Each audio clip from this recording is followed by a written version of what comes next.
Folks might not be as comfortable in English. English will be sort of that language that sort of sets the tone, even in a province like Quebec.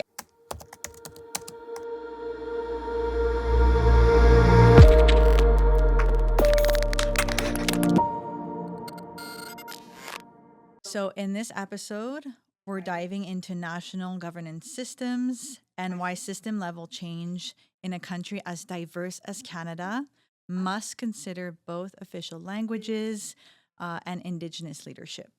With us in the studio today, we have Emilee, Ivana, and Romina. Thank you so much for being here. How is everyone today? How are you, Romina? Very good. Thank you so much. The weather in Montreal has been lovely. How Absolutely. are you? Happy to have you here. I'm good. Thank you so Thank much. you. How about you, I'm Emilee? doing well. I'm really excited to be here and have a really good discussion today. Thank you for being here. I'm And you, great. Ivana? I'm loving the spring weather and I'm so happy to be here with all of you. Yeah, it feels good. The weather, it was needed, I think. Absolutely. Okay, so let's get into it. So I guess the question I'd like to ask all three of you, just to get us started, is generally what does an inclusive feminist governance system look like? And especially in a sense of bilingual, colonially structured country like Canada. Yeah, well, that's a big question, definitely.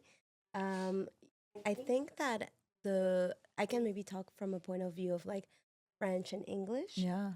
because Francophones are seen very a minority in most of outside of Quebec, let's say, Right. provinces. Absolutely. So definitely, if we add even the intersectionality of feminism, then we're talking about women that sometimes cannot feel like represented. And we're just talking about like two of like the main languages, right? So if you add on other intersectionalities, then it can be quite tricky. I think the integration of just like knowing that we need to have at least like a base of like what is intersectionality, starting with like the languages, it would be a great start. And I'm sure there's like more things that we need to really consider to really make it intentional and not just feel like, okay, we're doing this because we're inclusive, but really there's not much. Yeah, absolutely. And I think even governance leadership opportunities for Francophone folks, even within Quebec, we're in Montreal right now, Yeah. and a lot of the boards and powerful spaces, decision-making spaces, when there are Anglophones, there is that switch. There is that intention that even if folks might not be as comfortable in English, English will be sort of that language that sort of sets the tone, even in a province like Quebec. And then even more so outside of Quebec, where there are still very strong Francophone communities. So, Yeah, absolutely. Great point. I think when I consider what that looks like, I definitely see a contrast between a feminist and inclusive space optically. So from the point of view of who are we putting in the space, what do they look like?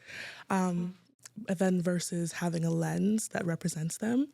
I think that's something that's definitely missing as we started having these conversations about feminist spaces, about spaces that are considerate of people. It became a thing for optics and appearances.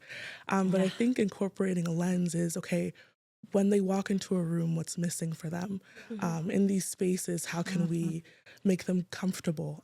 Things like that. So optics and lenses are something I've noticed a lot, and I really prioritize this idea of adding lenses to a space and not just making it look like what you might think would be best. Yeah. And I love that because both you and Emilee were part of the Rise on Boards program. And I think one of the huge learnings for Fora in regards to that program specifically was, we're working and training these amazing young directors, but then we're placing them on boards that aren't ready to welcome and to receive young directors. Even if there is that intention, there needs to be a little bit more than that. There needs to be that readiness for that. And so I think that's why now we're also wanting to have that training, not just for young directors, but for boards as well. So thank you so much. What about you, Emilee? I think for me, the saying that representation matters is true. I think that representation truly does matter. I think that being able to enter a space and see someone like yourself reflected in these leadership positions, I think that opens doors in ways that, unless you've experienced it, you might not understand. Being able to see strong, empowered Indigenous women in these spaces makes me feel like maybe I can contribute, maybe I can have that space. One day I can take up that space, and that's okay to want to take up that space. And I think that at all levels of governance, you know, whether we're talking board or higher government structures, being able to carve out space for diverse individuals, I think that's going to set up the future for success, for me to be able to see myself reflected in that space, for other young Indigenous girls to see themselves reflected in that space. And that's how we make change. That's how we keep the cycle going. Yeah, absolutely. And I know you're quite young. Have you been able to see a little bit of that change since you've started sort of your journey into even academia or, you know, Rise on boards and programs like that? Have you been able to see a difference in representation? Absolutely. Yeah. I wouldn't be doing what I'm doing as an academic without the support and the kindness and the generosity and the mentorship of other Indigenous women, specifically within those spaces and within academia, and even within board positions. I'm very lucky to sit on a board with several other Indigenous people, men, women, and other gender diverse people. And that has been so meaningful to have them welcome me into that space and really take me under their wings and provide this mentorship that I don't know if I'd otherwise be getting. So it's really special to be a part of a space that is diverse and a space that really intentionally fosters that diverse thinking. Yeah, absolutely. I agree. And it's interesting because I know a little bit about the board that you were placed on because I was part of those discussions and their Indigenous youth roots, and they're amazing. And, you know, what I loved about them and meeting them was that even in the energy and the understanding that they seem to bring as a board already, and sort of like being able to provide that safety for any board members, not just yourself, but just any, they were still so excited and interested in taking our inclusive board training and participating in that. And so I love that if we have a representation of boards and we're not only reaching out to boards where it seems like we're pointing at them like, no, you need this, but it's actually beneficial for any board, I think is something that's going to help the culture of boards as well. Sort of like take away that shame of like taking a training like this, you know? Absolutely. I mean, those trainings are for everybody. They exist for everyone, and they exist to make the spaces that we occupy better and more diverse and more inclusive. So even for an Indigenous organization, I think that having those learning opportunities is really, really important. And I'm really glad to hear that they were so eager and excited to take this journey with us. Yeah, no, they're awesome. Thank you so much. I have a question for you, Ivana, because you were also placed on a board recently, right? And so as someone have you had your first official meeting with them? Yeah, I've not been like officially onboarded. That's at their AGM this month, actually. Okay. But I have got to sit into a meeting, meet everyone, and really be introduced to everyone. And how was that experience for you? How was the first meeting? That's been incredible. And I think I loved hearing Emilee's point of view because on my board, I don't necessarily have like a Black woman to look to, but it's really taught me the beauty of allyship.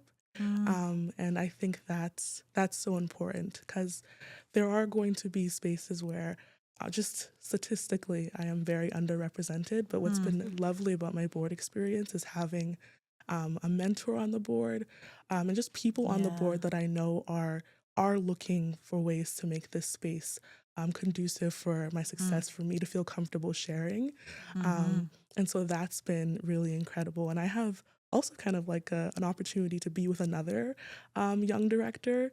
We're both on the board, which is also nice to have somebody that really understands the perspective of being a young person or just much younger than a lot of the people that are on the board, and feeling like you're inputs and perspectives for that reason may not be worth sharing. And so it's empowering in so many ways to have those supports as allies and then supports as other young people in the space. So it's been such a fulfilling experience and it's just begun. I'm so happy to hear that.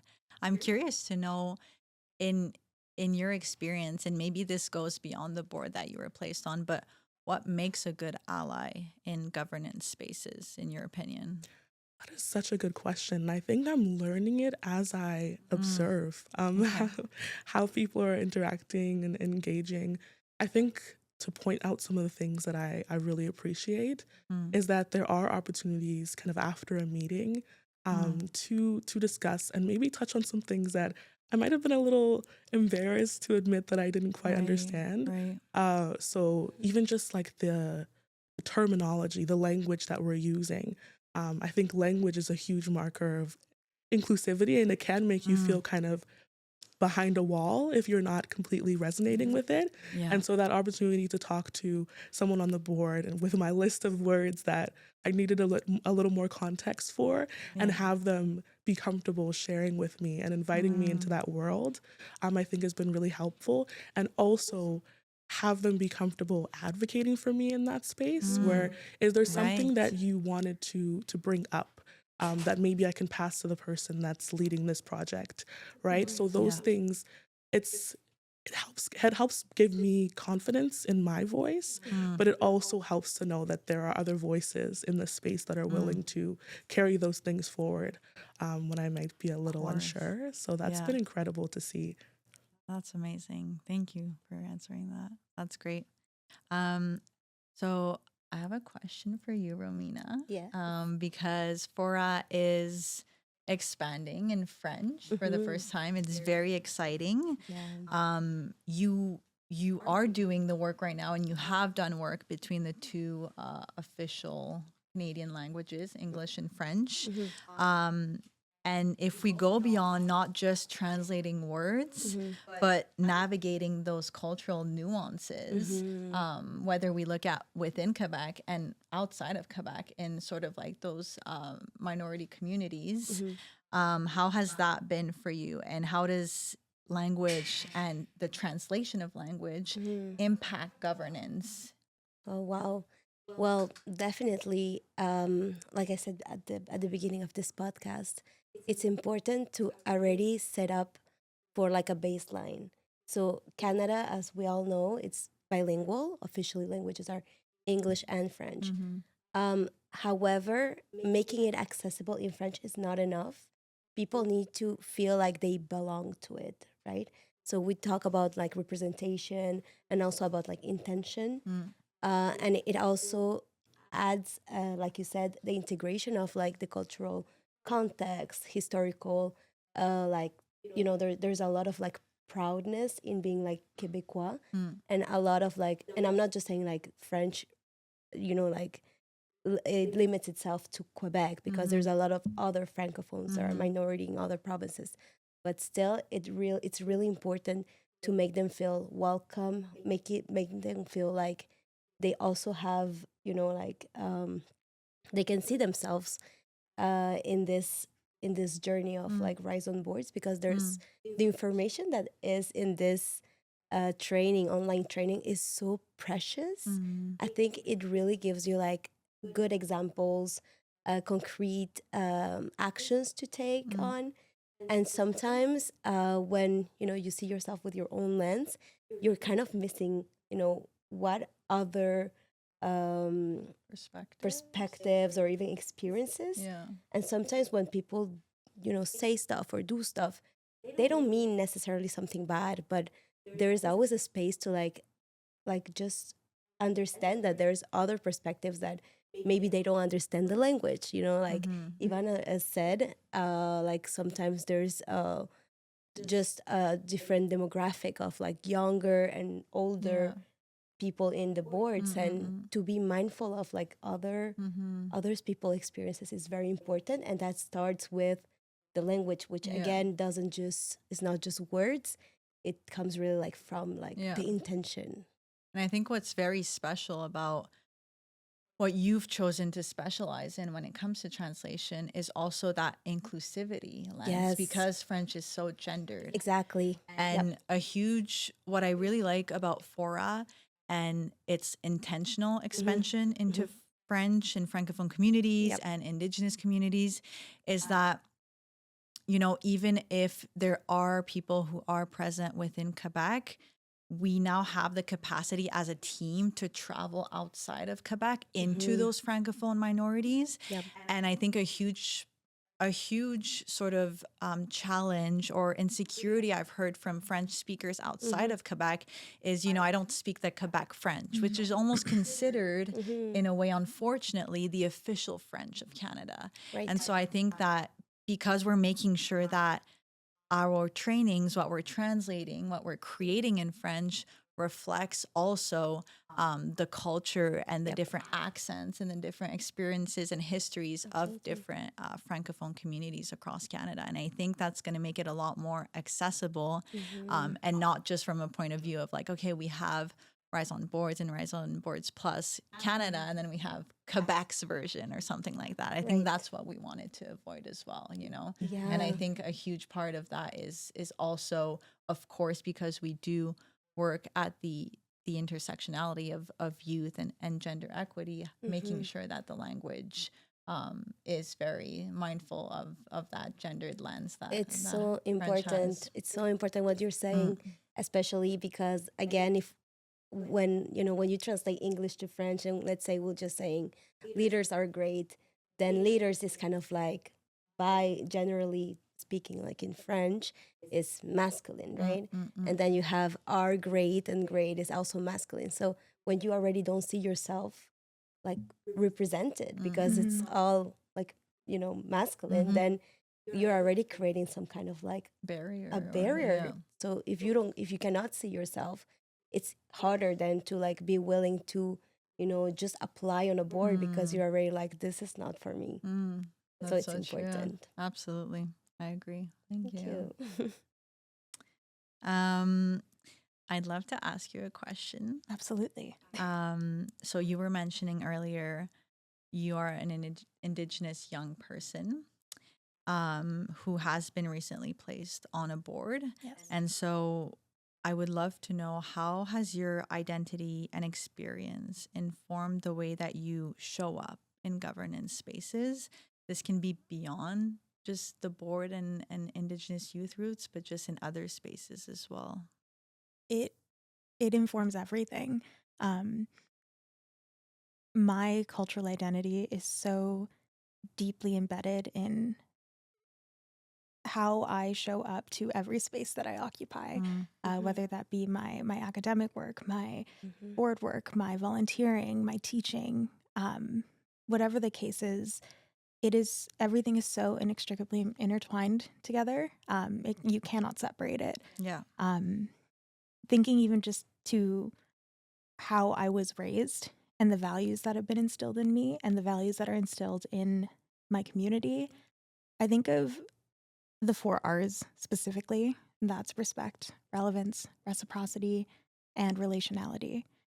And I really use those principles a lot in my academics, but certainly when I think about this board position, I really use those to help guide a lot of how I show up to meetings, right? How am I being respectful in this space? How am I making this partnership reciprocal for both parties, for myself and for the board and for the people that this board serves, so on. Yeah. And you were mentioning that you can't separate those two identities. And I'm sure that there have been moments maybe where in spaces you've been in, people have tried to. Absolutely. And so I wonder, is there any advice that you would give to those spaces that have received you or other Indigenous women in the past that wish now to decolonize, or that should be at that point? Is there anything that you would advise them to do, or maybe even just a starting point to that? Yeah, I think that the Honorable Murray Sinclair had said that education is what got us into this mess, and education is what's going to get us out. And I firmly believe in that. I think that a lot of these organizations they require a lot of educating. In direct reference to the calls to action and the Truth and Reconciliation Commission of Canada, that is one of the calls, is for workplaces to inform themselves, their workers, their practices, and really just start by looking inward, asking questions, reading, just be curious. I think that by being curious, there's a lot of room for reflection. And in that reflection, that's how we grow. Yeah, that's beautiful. Very true as well. So I'm going to sort of pivot and go into a question for you, Ivana, because I'm really curious to know more about what you think structural changes need to happen to better include young leaders in your own experience or maybe other experiences that you've observed, and especially those who also experience other forms of marginalizations within like intersectionalities in a national sort of decision-making space. Because your board operates at the national level? We're very provincial, I would say. Provincial? Okay. But I think that a lot of things do extend and translate in terms of national like work and stuff. And the relevance of those structural changes. I don't know that I can speak to everything, but there are some things that are coming to mind about structural changes that could be made to better accommodate so many different identities. Yeah. I think that one part of a change that could happen would definitely be something that receives young leaders with a little more tenderness, but also a little more power for them. When I think about, and I think Fora actually made a post about this recently, but about young people in decision-making spaces, whether it be provincial or national, much broader. It kind of ties back to this idea of optics. People love saying, you know, we have this youth advisory board, and then you ask, what power do they have? And it's not much.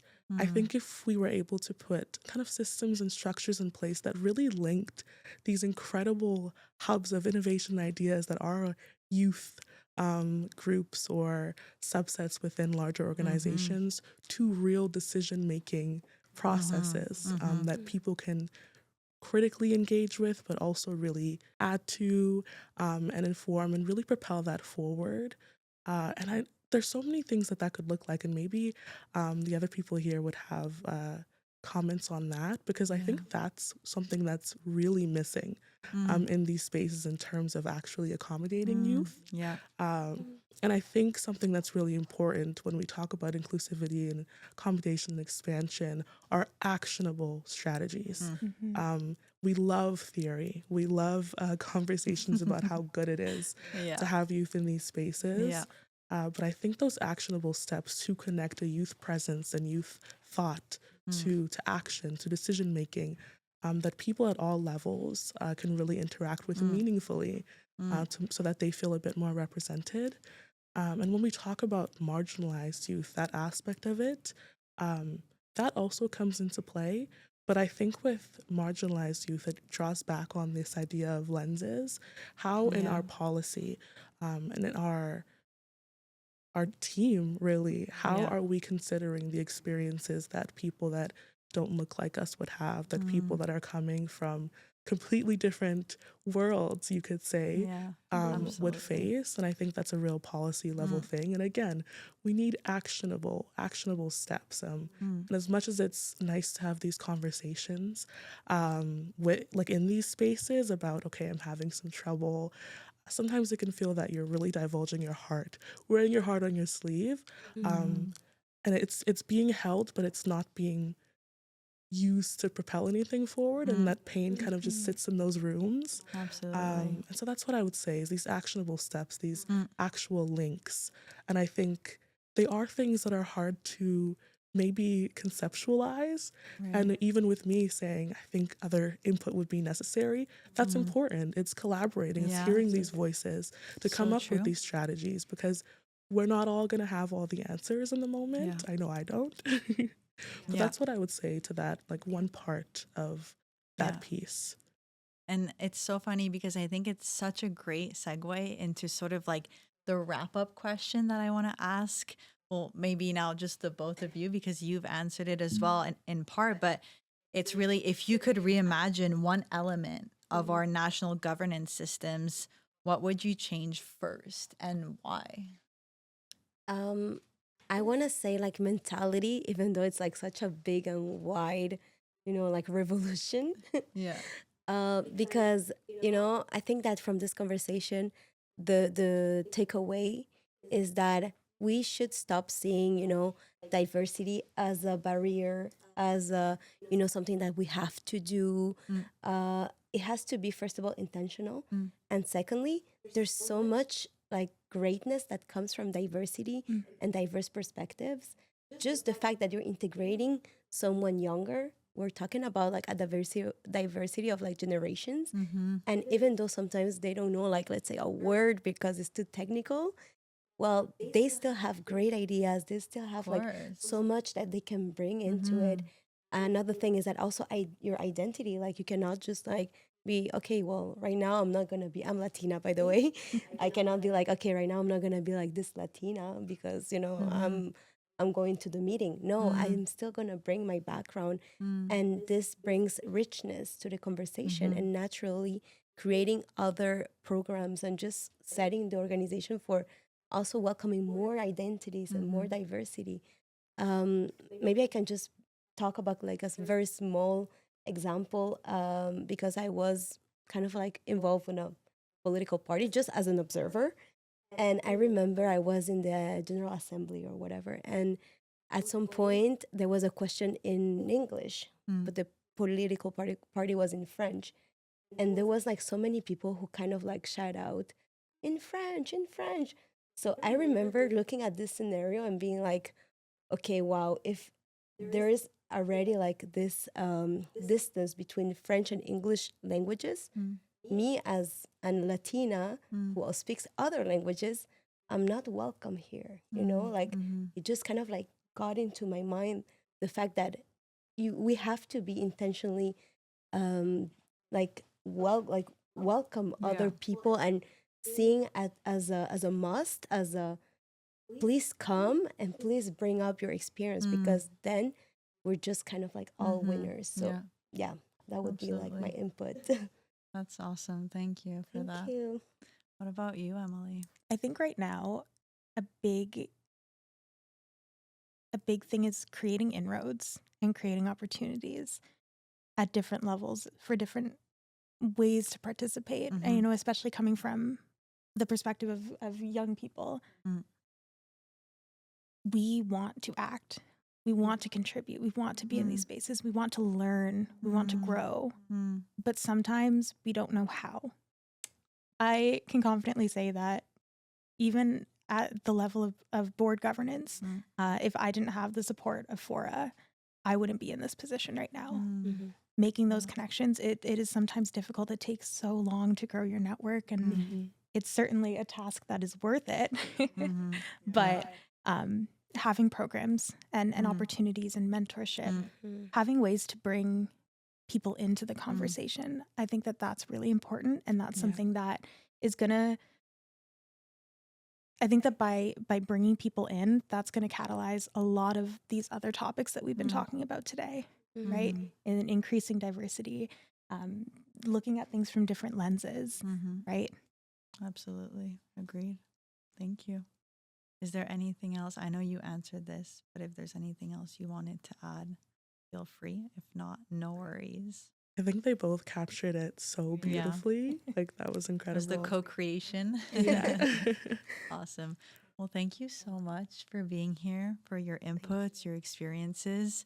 Truly, this was a great conversation. Really? And I very much appreciate all of you. So thank you. Thank you. Thank you. Thank you. And for everyone listening, that's it for now, but tune in next time.